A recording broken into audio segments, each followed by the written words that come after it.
আসসালামু আলাইকুম রহমতুল্লাহ। তো সবাই কেমন আছেন? আলহামদুলিল্লাহ ভালো আছেন। আমি আলহামদুলিল্লাহ ভালো আছি।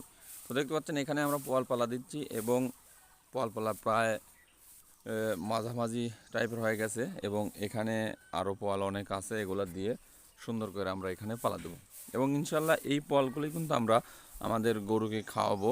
এই কোরবানি পর যেই গরুগুলো আমরা কিনবো ইনশাল্লাহ সেই গরুগুলোকে আমরা খাওয়াবো। তো এবার ইনশাল্লাহ আমাদের যেই গরুটা আছে এই পোয়ালটা সব খেতে পারবে না, কারণ অনেক ফল এবার মোটামুটি 80% জমির মতন আমরা ধান লাগাইছিলাম এবং সেই ধানের ফল এগুলা তো বৃষ্টির কারণে অনেক সমস্যা হচ্ছে। তো ইনশাল্লাহ রোদ বাড়াইছে আজকে, এই জন্য আমরা পোয়াল পালা দিচ্ছি এবং আপনারা দেখতে পাচ্ছেন যে অনেক বড় পোয়াল পালা আমরা এখানে দিচ্ছি, কারণ ছোট পোয়াল পালা দিলে আটবে না। এই জন্য তো মূলত আমাদের এই পোয়ালগুলো পরবর্তীতে আমরা যখন গরু কিনবো, এবার ইনশাল্লাহ গরু আমরা বাড়াবো, 3 থেকে 4টার মতন গরু কিনবো ইনশাল্লাহ।